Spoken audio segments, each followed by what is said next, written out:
Muito bom dia, hoje vamos falar sobre a mudança linguística,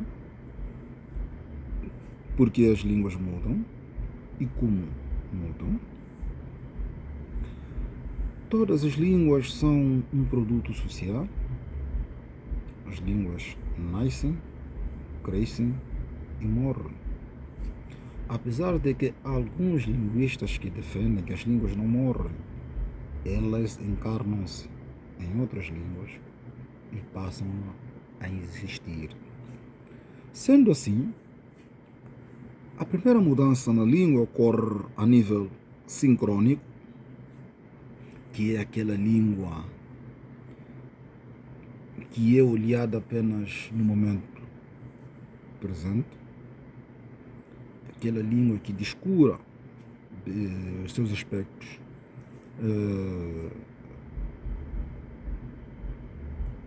diacrônico.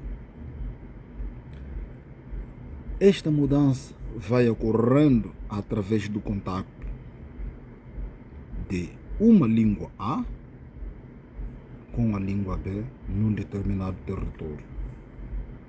E temos aquela mudança também que chamamos a mudança diacrônica, que vai acontecendo dentro de um determinado período, que as etapas que a língua vai passando, isso de geração a geração, porque vejamos o nosso português, não temos a noção de como ela era falada no século XVII, no século XVIII, no século XIX. Houveram várias mudanças dentro do português, assim como toda língua, assim como todas as línguas no universo, elas mudam e continuarão a mudar. Então, esses dois processos, quer diacrônico, quer sincrônico, as línguas tendem-se a mudar. O contato entre a língua A e a língua B, a língua A, por ser a mais forte, vai fornecendo seus vocábulos à língua B. E a língua B, por estar desprovida de uma norma, acaba pura. E até as línguas têm este fenômeno, que é o fenômeno de aquisição de termos de uma outra língua para a língua de chegada. E durante um período, estes termos acabam ser transformados, quer a nível fonético, fonológico, a nível morfológico e a nível sintático. E essas mudanças, quer no seu aspecto diacrônico, ele vai acontecendo também através do choque sociocultural, através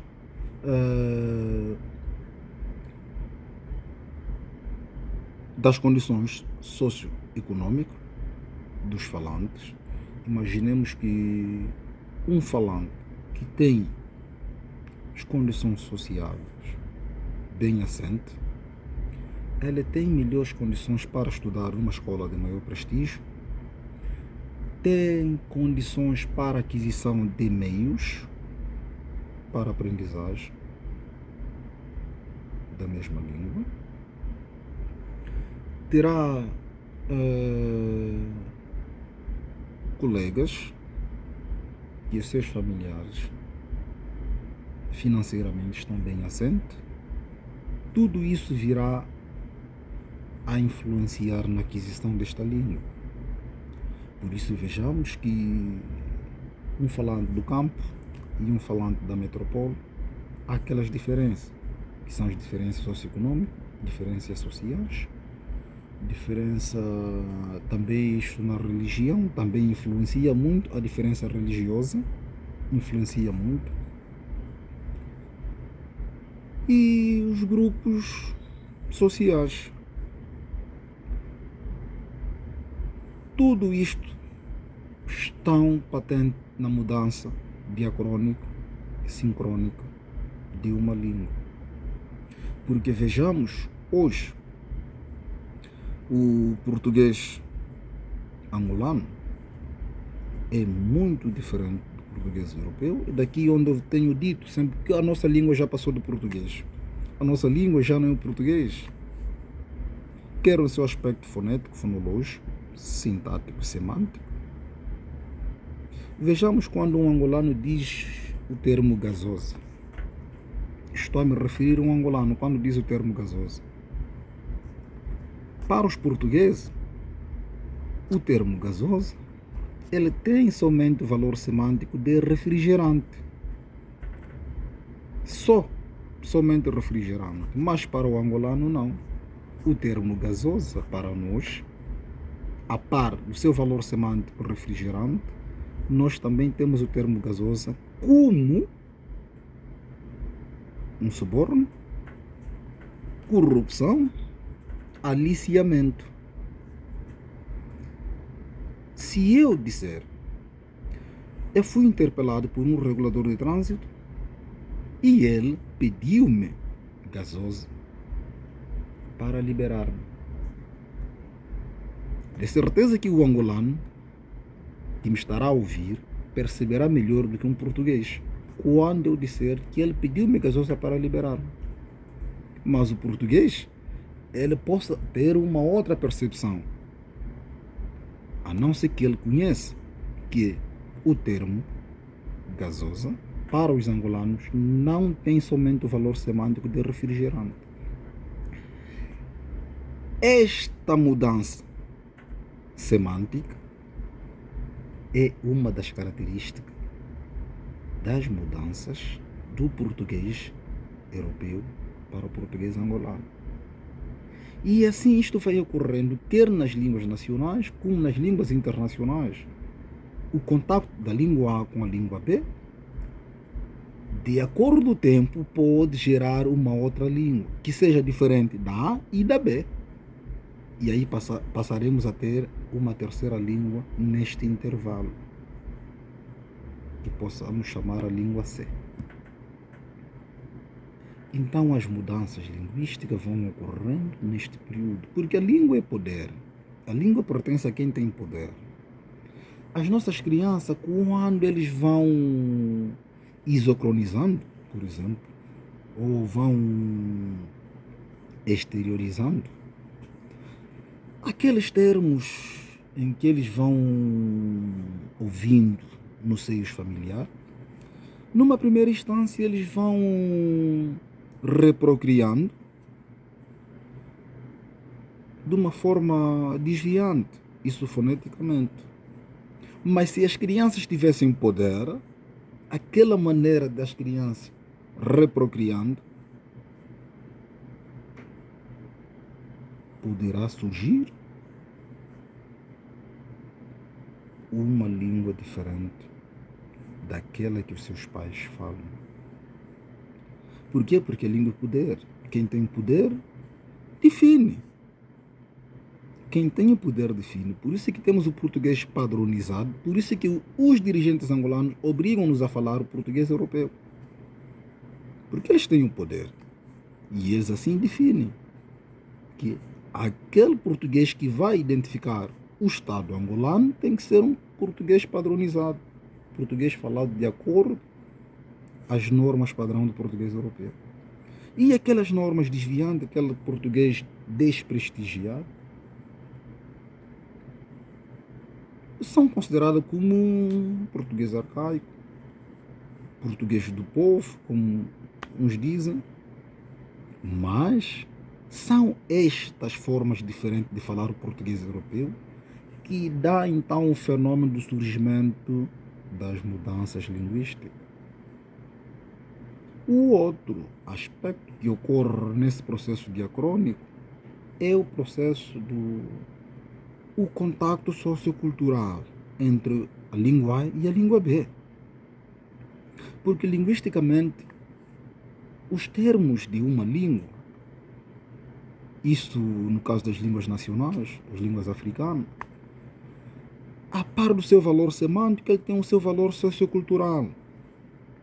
Por exemplo, na minha língua de origem, quando eu digo mulundu, ela tem o valor semântico de montanha. Mas, culturalmente, ele tem um valor semântico. O que é que a montanha representa na vida do africano? Quando eu digo Narmuco Yahumuronga, em português quer dizer eu vou ao rio. Mas este termo Muronga, para os falantes desta língua, ela tem um valor sociocultural. O que é que o rio representa para o africano? Não temos a mesma representação mental como um português, ou um americano, ou um francês, ou um espanhol, ou um chinês vai perceber o valor semântico do termo rio na sua língua. Esta compenetração de um termo de uma língua para outra,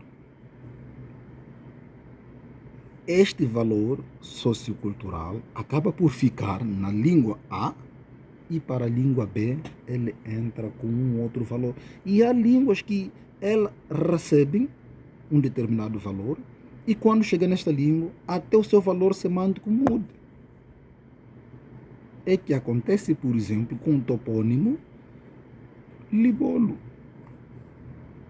Foneticamente há uma pequena mudança, porque no português angolano, Libolo, ele é pronunciado como se fosse uma palavra átona. Mas no Lingala, ele é pronunciado de uma forma tônica, Libolo. Que também tem um outro valor semântico. Veja, o termo é o mesmo, fonética e fonologicamente há uma pequena diferença. Um é átona, um é tônica. Semanticamente com valores diferentes. Mas morfologicamente o termo é o mesmo. Então as línguas têm esse pendor. E essas mudanças vão ocorrendo através desses choques sociocultural, através deste encontro entre a língua A e a língua B. A língua A, por ser mais forte, acaba por influenciar a língua B. E a língua B, se deixar, acabamos por ter uma língua diferente da A e da B. Passamos a ter uma língua C no meio.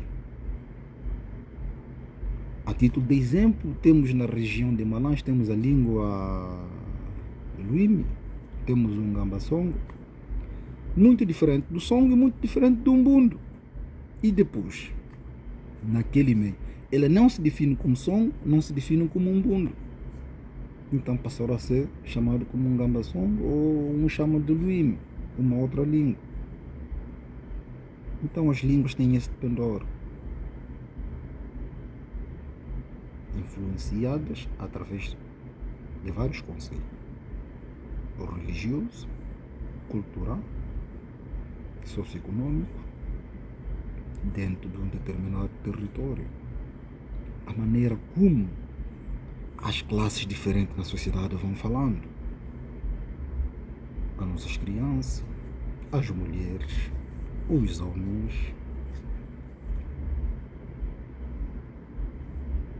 os séculos, porque também temos aquela diferença.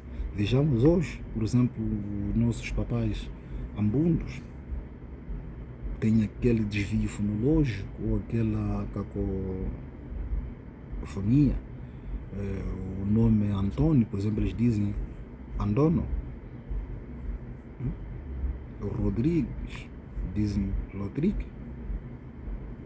Magalhães dizem Macariães. Não que eles estão errados. Não que eles estão errados. Eles estão certos. De acordo com a sua realidade, eles fazem o empréstimo fonético, fonológico, dos sons nas suas línguas de origem para produzir os sons em português. São essas mudanças fonéticas e fonológicas que, com o andar do tempo, dão surgimento de uma mudança linguística. Mas o português, como é blindado com uma norma, esta norma tende a servir como guardião. Mas depois de um determinado tempo, se um grupo de indivíduos na sociedade manterem-se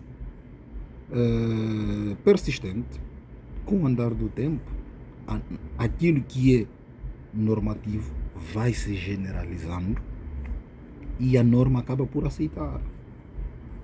Assim temos o termo fixe, madie, camba, porreiro e outros termos que hoje vejamos que a norma já vai amolecendo.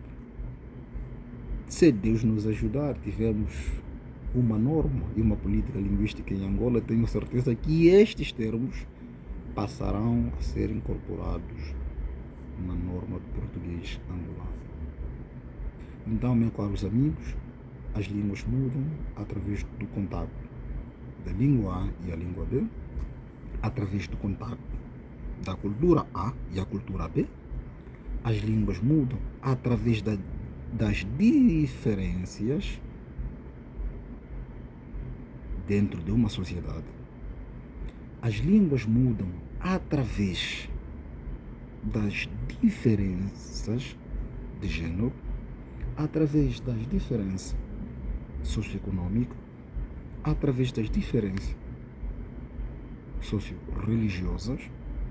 As línguas mudam através da mudança psicológica dos indivíduos dentro de uma determinada sociedade. A cada segundo que passa, as línguas mudam. Cada segundo.